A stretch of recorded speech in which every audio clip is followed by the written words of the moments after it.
મણિપુરના નવા મુખ્યમંત્રી તરીકે શપથ લીધા બાદ યુમનમ ખેમચંદ સિંહે શ્રી ગોવિંદજી મંદિરની મુલાકાત લીધી। મુખ્યમંત્રી રાજ્યમાં શાંતિ, સમૃદ્ધિ અને વિકાસ માટે ભગવાન ગોવિંદજીના ચરણોમાં પ્રાર્થના કરી। આંધ્રપ્રદેશના વિજયવાડામાં નીતિ આયોગના સીઈઓએ કનક દુર્ગા મંદિરની મુલાકાત લીધી। ડીવીઆર સુબ્રમણ્યમ કનક દુર્ગા મંદિરમાં દર્શન અને પૂજા અર્ચના કરી। મંદિરના વહીવટદારોએ તેમને પ્રસાદ અને સ્મૃતિ ચિહ્ન અર્પણ કર્યા। આગામી 7 દિવસ વાતાવરણ યથાવત રહેશે। ઉત્તર પૂર્વના પવન ફૂંકાતા વહેલી સવારે ઠંડીનો અહેસાસ। પવનની ગતિ તેજ હોવાથી ઠંડીનો અહેસાસ થયો। નલિયાનું લઘુત્તમ તાપમાન 13.8 ડિગ્રી। સ્મોગની ચાદરમાં લપેટાયું મુંબઈ શહેર। વરડી વિસ્તારમાં ઇમારતો ધુમ્મસમાં ઢંકાયેલ દેખાયા। હવામાં પ્રદૂષણ વધતા નાગરિકોને શ્વાસ લેવામાં તકલીફ। પ્રશાસને સાવચેતી રાખવા અપીલ કરી। રાજધાની દિલ્હીમાં ગાઢ ધુમ્મસનું સામ્રાજ્ય છવાયું। વિઝિબિલિટી ઘટી જતા વાહન ચાલકોને પડી હાલાકી। અક્ષરધામ મંદિર વિસ્તારમાં ધુમ્મસની ચાદર છવાઈ। ઘણી જગ્યાએ વિઝિબિલિટી 50 મીટરથી પણ ઓછી નોંધાઈ। પ્રયાગરાજમાં ઠંડીનું મોજું અને તેજ પવન। સંગમ વિસ્તારમાં ગાઢ ધુમ્મસ અને કાતિલ ઠંડી વચ્ચે હજારો શ્રદ્ધાળુઓએ વહેલી સવારે પવિત્ર સ્નાન કર્યું। ઠંડીથી બચવા માટે લોકોએ તાપણાનો સહારો લીધો। ઉત્તર પ્રદેશના ગાઝિયાબાદમાં ધુમ્મસનો પ્રકોપ। રાજનગર એક્સટેન્શન અને આસપાસના વિસ્તારોમાં ગાઢ ધુમ્મસની ચાદર છવાઈ। ધુમ્મસના કારણે વિઝિબિલિટી ઘટી જતા વાહન ચાલકોને ભારે મુશ્કેલીનો સામનો કરવો પડ્યો।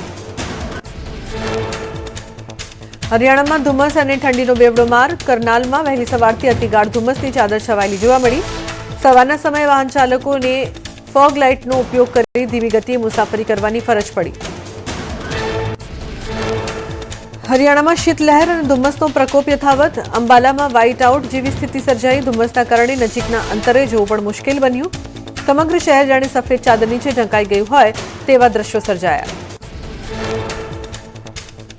અયોધ્યામાં વહેલી સવારથી ગાઢ ધુમ્મસની ચાદર છવાયેલી જોવા મળી।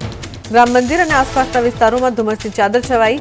સવારના સમયે વિઝિબિલિટી 50 મીટરથી પણ ઓછી નોંધાઈ।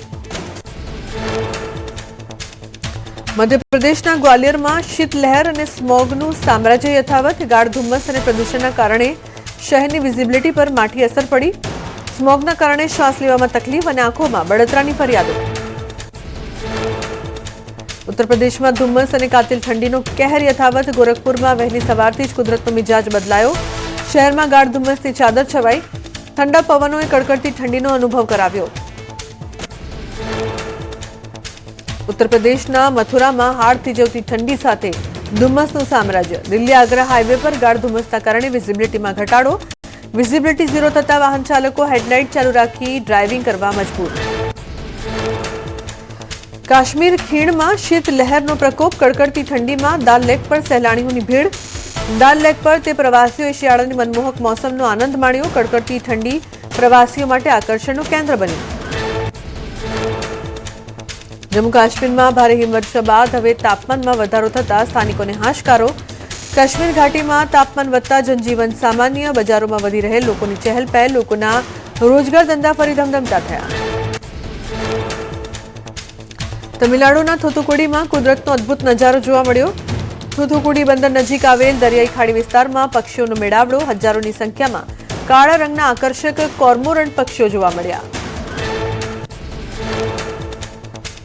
બેવડી ઋતુના કારણે વકર્યો રોગચાળો। અમદાવાદ સોલા સિવિલ હોસ્પિટલમાં એક સપ્તાહમાં 13,000થી વધુ ઓપીડી નોંધાઈ। મલેરિયા, ડેન્ગ્યુના એક કેસ પોઝિટિવ। બાળકોમાં પણ શરદી, ઉધરસ અને તાવના કેસમાં વધારો થયો। જામનગરના દળિયા ગામના ખેડૂતે ગુલાબની પ્રાકૃતિક ખેતી કરીને મેળવી સારી કમાણી। ગૌમૂત્ર જીવામૃતથી કુદરતી પદ્ધતિથી ગુલાબનું કરે છે ઉત્પાદન। ઓર્ગેનિક રીતે ઉગાડેલા ગુલાબમાંથી બનાવેલા ગુલકંદની પણ બજારમાં સારી માંગ। નર્મદાના સમારિયા ગામના પ્રગતિશીલ ખેડૂતે કરી વિદેશી શાકભાજીની સફળ ખેતી। ઉપેન્દ્રસિંહ ગોહિલે પરંપરાગત ખેતી છોડીને અન્ય પાકો દ્વારા ખેડૂતોને નવી રાહ ચીંધી। ખેડૂતે ચાઇનીઝ કોબીજ જેવી વિદેશી શાકભાજીની સફળ ખેતી કરી। વીરપુર ધામ માનવતા અને નિસ્વાર્થ સેવાનું ઉત્કૃષ્ટ ઉદાહરણ। સંત શિરોમણી જલારામ બાપાની 206 વર્ષ પહેલા સદાવ્રત અને અન્ન ક્ષેત્રની કરી હતી શરૂઆત। મંદિરના ઇતિહાસમાં 25 વર્ષ પહેલા આવ્યો હતો વળાંક। 25 વર્ષથી દાન વગર જ ચાલે છે સદાવ્રત. અંબાજીના ત્રિશુળિયા ઘાટ પર લાગશે ત્રિશુળની રેપ્લિકા. અમદાવાદની વટવા જીઆઈડીસી ફેક્ટરીમાં જય ભોલે ગ્રુપે કર્યું તૈયાર. 600 કિલો વજન અને 16 ફૂટ ઊંચાઈ ધરાવતા ત્રિશુળનું સીએમ 7 ફેબ્રુઆરી કરશે અનાવરણ. ત્રિશુળની રેપ્લિકા બનાવવા માટે બાઇકકાસ્ટ પદ્ધતિનો ઉપયોગ, પીવીડી ગોલ્ડન કોટિંગ અને લેઝર સ્કેનિંગની ટેકનોલોજીનો ઉપયોગ. 14 કારીગરોએ 4 મહિનાની મહેનતે તૈયાર કર્યું સાંધા વગરનું ત્રિશુળ. નર્મદાના દેવ મોગરામાં મહાશિવરાત્રી પર યામોગી માતાજીના મંદિરે યોજાશે ભવ્ય મેળો. વહીવટી તંત્ર, ટ્રસ્ટીઓ અને સામાજિક આગેવાનોની વડી બેઠક. ધારાસભ્ય ચૈતર વસાવાએ કરી તૈયારીઓની સમીક્ષા. ભક્તોની સુવિધા માટે વિશેષ બસ રૂટ શરૂ કરવા રજૂઆત.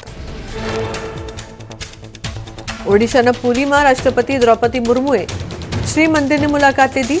રાષ્ટ્રપતિએ ભગવાન જગન્નાથના ચરણોમાં શીશ ઝુકાવ્યું. ગર્ભગૃહમાં બિરાજમાન ભગવાન જગન્નાથ, બલભદ્ર અને દેવી સુભદ્રાની વિશેષ પૂજા અર્ચના કરી. અમેરિકી રાષ્ટ્રપતિ ટ્રમ્પે કોલંબિયાના રાષ્ટ્રપતિ ગુસ્તાવો પેટ્રોને શાનદાર ગણાવ્યા. કહ્યું, અમારી વચ્ચે ખૂબ જ સારા સંબંધો. ટ્રમ્પ સાથે બેઠક બાદ કોલંબિયાના રાષ્ટ્રપતિના વલણમાં પણ બદલાવ. બંને દેશના સંબંધોમાં સુધારાના સંકેત. ભારત અમેરિકા ટ્રેડ ડીલનું વ્હાઇટ હાઉસે કર્યું સ્વાગત. વ્હાઇટ હાઉસના પ્રેસ સચિવ કેરોલિન લેવિટે કહ્યું, અમેરિકામાં $500 અબજ રોકાણ કરશે ભારત. રશિયા પાસેથી તેલની ખરીદી બંધ કરવાનો કર્યો દાવો. ભારત અને અમેરિકા વચ્ચે ઐતિહાસિક ટ્રેડ ડીલને લઈને ભાજપ પ્રદેશ અધ્યક્ષ જગદીશ વિશ્વકર્માએ અભિનંદન પાઠવ્યા. કહ્યું, આ ડીલ ભારત માટે મહત્વપૂર્ણ. દેશની આર્થિક શક્તિ વધશે. વેપાર અને ઉદ્યોગ ક્ષેત્રે ઊભી થશે નવી તક. અમેરિકાએ ટેરિફ ઘટાડતા સુરતના ટેક્સટાઇલ ઉદ્યોગકારોમાં ઉત્સાહનો માહોલ. ટેક્સટાઇલ વેપારીઓએ મીઠાઈ વહેંચીને કરી ઉજવણી. વેપારીઓએ પ્રધાનમંત્રી મોદીની જીત ગણાવી ખુશી વ્યક્ત કરી. ઓસ્ટ્રેલિયામાં 13 વર્ષના બાળકે સમુદ્રમાં 4 કલાક સુધી તરીને માતા અને ભાઈ બહેનોને ડૂબતા બચાવ્યા. કાયકિંગ દરમિયાન દરિયાના વિશાળ મોજા આવતા 3 લોકો તણાયા. કિશોરે જીવ જોખમમાં મૂકીને બચાવવા કર્યો પ્રયાસ. અધિકારીઓને સૂચના આપતા બાદમાં હેલિકોપ્ટરથી કર્યું રેસ્ક્યુ. ઈરાનના રાષ્ટ્રપતિ મસૂદ પેઝેશકિયાને અમેરિકા સાથે તર્કસંગત અને ન્યાયી વાટાઘાટોનો આપ્યો નિર્દેશ. ધમકી અને ગેરવાજબી અપેક્ષાઓથી મુક્ત વાતાવરણમાં ચર્ચાની બતાવી તૈયારી. જો કે આવી કોઈ વાતચીતને અમેરિકા નથી કરતું પુષ્ટિ. ભારતના ભૂતપૂર્વ કેપ્ટન મહેન્દ્રસિંહ ધોની કોમેન્ટ્રી કરવાની શક્યતાને નકારી. કહ્યું, હું આંકડાઓમાં નબળો છું, ટિપ્પણી નથી કરતો. ધોની 2020માં નિવૃત્તિ લીધા પછી રમત સંબંધિત મુદ્દાઓ પર ભાગ્યે જ પોતાના વિચારો વ્યક્ત કર્યા હશે. ભારતીય ક્રિકેટ ટીમના પૂર્વ કેપ્ટન મહેન્દ્રસિંહ ધોનીનું નિવેદન. T20 વર્લ્ડ કપમાં ભારત ખતરનાક સાબિત થશે. રોહિત અને કોહલીએ રમવાનું રાખવું જોઈએ ચાલુ. અનુભવી અને યુવા ખેલાડીઓનું યોગ્ય સંયોજન ખૂબ જ મહત્વપૂર્ણ. જમ્મુ કાશ્મીરના પૂંછમાં ભારતીય સેનાના 6 સેક્ટર રોમિયો ફોર્સે ક્રિકેટ ટુર્નામેન્ટનું આયોજન કર્યું. સ્થાનિક યુવાનોને પ્રોત્સાહિત કરવા અને રમતગમત પ્રતિ રુચિ વધારવા માટે પહેલ કરી. બર્ફીલા પહાડોની વચ્ચે મેદાન પર યુવાનો ઉત્સાહભેર ક્રિકેટ રમ્યા.